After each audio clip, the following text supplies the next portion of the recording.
예, 기대와 불안 사이 횡보장 투자 전략, 지금에 딱 맞는 궁금증과 전략이 아닌가 싶네요. IBK 투자증권 영업부 박근영 차장님과 함께 시장 분석하겠습니다. 어서 오십시오. 네, 안녕하십니까. 키워드로 먼저 시장 흐름 읽고 전략 세우도록 하겠습니다. 첫 번째 키워드인데요. 명절이 이제 다가오니까요. 아무래도 명절 관련해서 특별히 비대면 명절, 백화점이나 유통 관련주들이 좀 움직일까 하는 것인데 실제 좀 주가들이 움직이나요?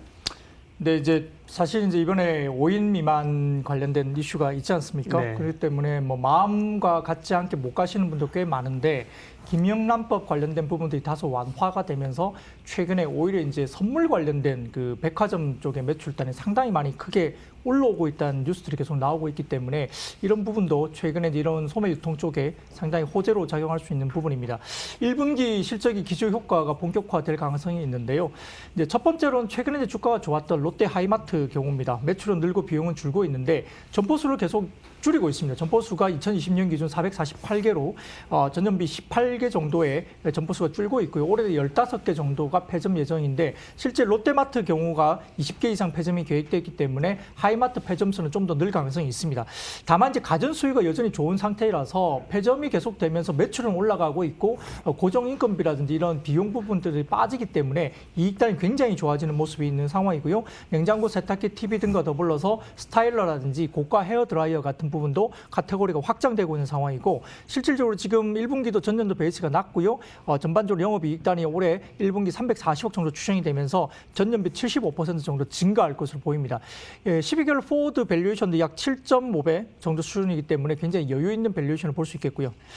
두 번째는 이제 현대백화점인데 뭐 백화점 중에서는 탑픽이 아닐까 싶습니다. 지금 1분기 실적 모멘텀을 주목하고 있는데 1월은 12월보다 훨씬 더 좋은 방향으로 좀 매출이 일어나고 있고요. 지금 설이 끼었기 때문에 2월 달도 나쁘지 않을 것 같습니다. 1월 기존점 성장률은 기대치에 부합을 하고 있는 걸로 확인됐고 프리미엄 아울렛이 목표치의 100% 이상 지금 매출 성장을 하고 있는 상황입니다. 설 선물 세트 김영란법 완화 제가 말씀드렸듯이 긍정적인 여의도 관련이고요. 또한 여의도 파크원점이 이제 2월 26일 날 이제 개장을 하는데 저희 뭐 사무실 바로 옆에 있지만 상당히 기대가 높습니다. 아마 단기적으로 1, 2월 정도 한 2달 정도까지는 일부 손실이 있을 수 있겠지만 아마 본격적인 매출 성장이 하반기 이후에 반영된다는 점에서는 좀 더 모멘텀이 될 수 있는 상황이고요. 백화점은 코로나19 백신 상용화, 치료제 상용화의 가장 큰 수혜 업종이기 때문에 눈여겨볼 필요가 있는 상황입니다. 세 번째로 홈쇼핑인데요. 굉장히 좋습니다. 작년 비대면도 굉장히 좋았고 홈쇼핑이 지금 아마 여행 관련된 상품이 빠지면서 유형 상품들이 이제 홈쇼핑 쪽에 등장을 하면서 굉장히 많이 실적들이 좋아지고 있는 상황이고요. 현금도 내부적으로 1,000억 원 이상 계속적으로 가져왔던 분위기이기 때문에 유형 상품 소비 회복이 계속되고 있고 해외여행을 많이 안 간다면 올해까지는 백화점 관련된 부분이나 홈쇼핑 관련 쪽은 상당히 좀 실적이 좋을 걸로 보이는데요. 아마 GS 홈쇼핑 1분기 영업이익은 360억 정도 추정이 되면서 전년비 14% 증가, 현대 홈쇼핑의 영업이익도 380억 정도 증가가 되면서 전반적으로 전년비 30% 증가할 수준이 예상되고 있습니다. 따라서 이제 지금 두 회사 GS 홈쇼핑이나 현대홈쇼핑 모두 12개월 포워드 PER이 6.5배 수준에 머물러 있기 때문에 아직은 눈여겨볼 필요가 있겠습니다. 네, 유통이나 백화점 관련주부터 봤고요. 두 번째 키워드는 미국의 금리 상승입니다. 국채금리 상승이 시장에는 부담을 주는 요인인데요. 계속해서 보고 있죠.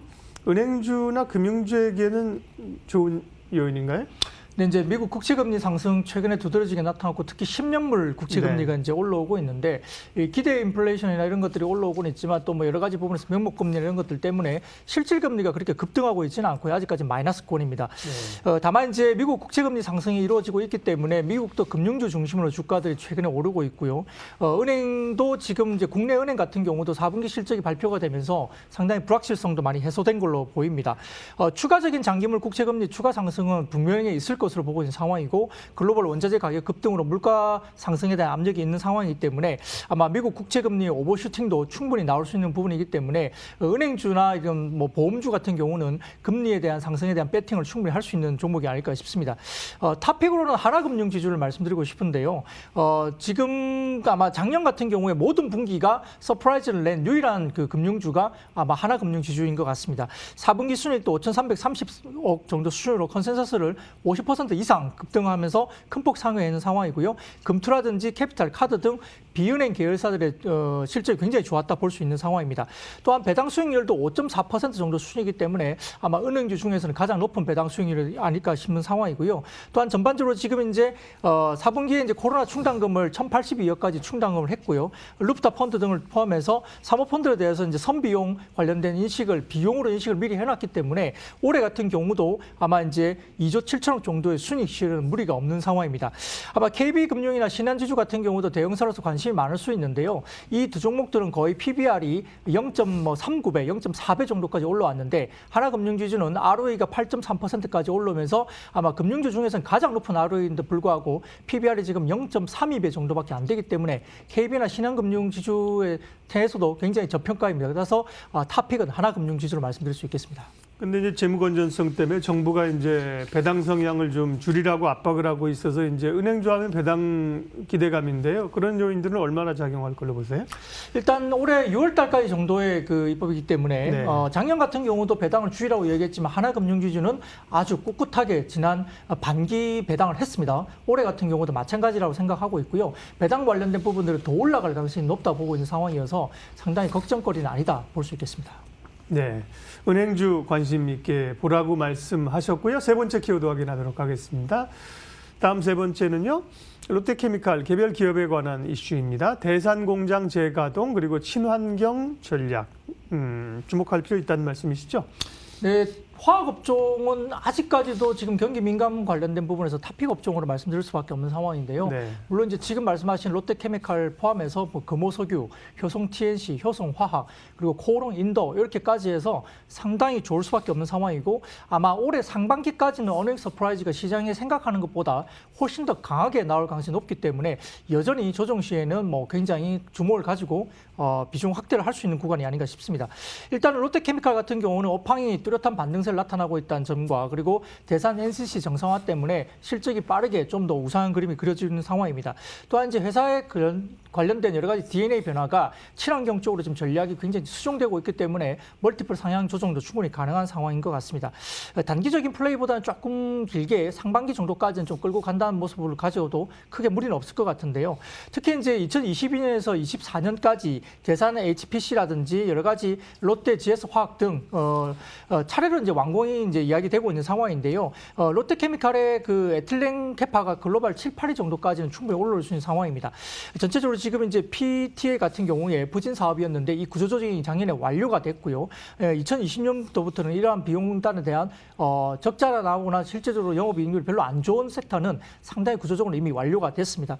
또한 다운스트림으로 확장이 되고 있는데 최근에 이제 PIA라든지 그다음에 EOA 증설이 됐고요. 그다음에 의료용 PP가 확대되고 있고 분리막 P, 그러니까 전기차 관련된 배터리죠. 분리막 P 등 양산 판매 시작이 되고 있기 때문에 새로운 다운스트림의 확장이 상당히 긍정적으로 볼 수 있는 상황입니다. 또한 향후에 이제 일본의 JSR 관련된 인수 모멘텀이 있는데요. 만약에 이 인수 관련된 것이 구체적으로 이야기가 나온다면 주가 상승의 트리거로 모멘텀이 될 수 있다 보고 있는 상황입니다. 또한 일부분에서 JSR을 인수하게 된다면 지금 BR이라든지 SBR 또는 SSBR 등을 보유하기 때문에 상당히 그 BD에 관련된 익스포즈를 낮출 수 있어서 굉장히 영업이익률에도 도움이 될 것으로 보고 있는 상황입니다. 또한 세 번째는 M&A 통한 사업 다각화인데요. 말씀드렸듯이 이제 친환경이라든지 배터리 소재 그리고 리사이클 제품 생산을 위한 다양한 M&A를 하겠다라고 지금 이야기를 공언을 했기 때문에 상당히 이 부분에서 멀티플 상향 조정에 대한 근거가 될 수 있는 상황이고요. 구체적인 그림이 이제 비전 2030에 대한 부분에서 그린 환경에 대한 전략을 제시했기 때문에 여기에 대한 부분에서도 상당히 일본의 SAR 인수까지 해서 모멘텀이 될 수 있는 상황입니다. 올해 1분기 영업이익도 4,320억대로 추정이 되면서 전분기 대비 103%나 급증할 것으로 예상되고 있는 상황이기 때문에 큰 폭 실적 개선이 전망되고 있는 1분기까지도 좋은 상황이니까 롯데케미칼도 눈여겨볼 필요가 있겠습니다. 네, 이슈 세 가지 보면서 시장 흐름 읽어봤고요. 전략 세우겠습니다. 조금 이제 변동성 속에서 갇혀 있는 그런 흐름들이고요. 어제 이제 자동차, 현대차, 기아차 관련된 노이즈까지 나와서 심리는 조금 위축돼 있습니다. 전략 말씀해 주세요. 네, 코스피 기준 지금 현재 박스코어는 3,000에서 3,200 정도로 보시면 될 것 네. 같습니다. 3,000포인트 무너지기가 뭐 쉽지는 않기 때문에 만약에 잠깐 간다 하더라도 그렇게 염려할 필요는 없는 것 같고요. 3,200포인트 돌파를 하려면 이제 주도 업종이 섹터가 굉장히 강하게 가야 되는데 반도체가 오늘 반등을 하고 있는 상황이긴 하지만 화학이라든지 자동차 여러 가지 부분에서 주도 섹터가 같이 올라야 되는 부분은 있습니다. 거래대금 자체도 최근에 조금 준감이 있기 때문에 3,200을 굉장히 강하게 돌파하면서 레벨업을 하기에는 다소 에너지가 좀 부족한 상황이기 때문에 모멘텀이 좀 필요할 것 같고요. 다만 이제 백신 보급이 구체화되고 있고 그다음에 1.9조 달러 정도의 경기 부양책 통과가 시간의 문제이기 때문에 상원에서 어느 정도 긍정적으로 진행이 되는 상황이어서 아마 조만간 통과는 될 것으로 보고 있는 상황입니다. 전체적으로 지금 작년 12월 최종 승인된 9천억 달러 규모의 5차 부양책의 경우에는 미국의 GDP를 약 2.4%나 증가시킨 요인이 됐습니다. 따라서 만약에 이번에 이제 6차 관련된 경기 부양책이 통과가 된다면 아마 이제 지금 2021년 미국의 실질 GDP 성장률이 전년비 4.1% 증가할 것으로 추정이 되고 있는데 이 가이던스가 상당히 많이 대폭 상향 조정될 가능성이 높습니다. 주가 레벨이 한 단계 레벨업 될 가능성이 높다 볼 수 있는 상황이고요. 또한 기업이익 추정치가 상향 조정되고 있다는 점도 굉장히 긍정적입니다. 지금 지난주 세계 12개월 선행 기업이익 전망이 전주보다 3% 정도 상향이 되면서 최근 1년 내 가장 큰 폭으로 상승하고 있다는 점도 주목해야 될 것 같습니다. 올해 세계 기업 EPS가 2019년, 2022년 이후 감익한 이후에 올해부터 증가로 이제 올라서기 때문에 대부분 다 이런 부분에서 올라온다면은 아마 몇 년간의 감익 이후에 올라오는 그 해에는 주가 부분이 대부분 다 올라왔기 때문에 올해도 추가적인 실적 상황과 더불어서 주가가 올라간다 볼 수 있는 상황이고요. 2월 초 현재 세계 기업이익은 작년보다 29% 증가 그리고 국내 한국의 기업이익 증가세는 약 40% 증가할 것으로 보이면서 굉장히 어닝도 국내의 강한 모멘텀으로 작용할 것으로 보고 있는 상황입니다. 따라서 이제 파월 의장 등 연준 인사들이 빠른 긴축 가능성을 일축하고 있기 때문에 이런 부분에서도 유동성이 철저하게 아직까지도 견조하게 진행이 되면서 실적 따위 올라온다는 점에서는 우상한 그림과 레벨업은 충분히 가능한 상황이고요. 최근에 미국에서 최근 3개월과 연초 이후에 업종별로 본다면은 에너지 정유 그리고 경기 소비재 금융업종에 대한 상승폭이 지금 최근에 가장 컸습니다. 이런 부분에서 우리도 국내에서도 비슷한 업종들이 움직일 가능성이 크다 볼 수 있겠고요. 다만 이제 국내에서 가장 지금 어닝을 가장 크게 바치고 있는 것들이 반도체이고 화학 정도입니다. 그래서 화학과 반도체는 주도주로서의 지속력은 충분히 가능하겠고요. 최근에 돌아오면서 좀 주가들이 올해 시장에서 눈여겨볼 만한 것들은 결국은 통신업종이라든지 그다음에 경기 소비재입니다. 유통, 섬유, 의복 등을 관심주로 말씀드리겠습니다. 주도업종군에서는 그동안 이제 차, 화, 전을 얘기했는데 반도체나 화학은 넣으셨는데 자동차는 조금 오늘은 언급 안 하셨습니다. 차화전에서 이제 차는 조금 균열이 생긴 건가요? 이제 지난번에 말씀드렸듯이 이미 네. 애플과 관련된 기대감 때문에 현대차나 기아차는 반영을 했다 볼 수 있는 상황이고요. 확정이 안 된 상태이고 지금 이제 그 부분에 대해서 밸류에이션 주기가 상당히 좀 어렵습니다. 그렇기 때문에 나쁘지는 않습니다만 여기에서 주가가 주도 업종으로 쭉쭉 뻗고 나가기에는 다소 애플에 대한 노이즈가 있는 상황이어서 다소 조금은 뭐 나쁘지는 않으나 중장기적인 관점에서 보셔야 될 것 같고요. 당장 실적이 좋아지는 빅사이클은 반도체가 맞고 최근에 비트코인 쪽에서 상당히 지금 비트코인이 급등을 하고 있다면 채굴과 관련된 이슈가 있기 때문에 반도체 업종 지난 전일에도 이제 미국 쪽에서 반도체 업종이 3% 이상을 급등을 하는 부분이 있기 때문에 예. 비트코인 영향도 분명히 반도체 빅사이클에 영향을 줄 수 있습니다. 화학 업종은 말씀드렸듯이 상반기까지는 생각하시는 것보다 어닝 서프라이즈가 훨씬 더 강하게 나올 겁니다. 반도체 관련된 부분, 화학 업종 그대로 끌고 가실 부분이 있고요. 로테이션 차원에서 지금 안정적이면서 굉장히 좀 좋은 실적을 가지고 있으면서 밸류가 굉장히 싼 업종은 통신 업종입니다. 그리고 최근에 경기 소비재 중심으로 해서 섬유 의복이라든지 이쪽의 유통과 관련 쪽도 수급이 들어오고 있는 부분이기 네. 때문에 보셔야 될 것 같습니다. 돈 잘 버는 증권맨에게 듣는다. IBK 투자증권 박근영 차장님 함께했습니다. 고맙습니다. 감사합니다.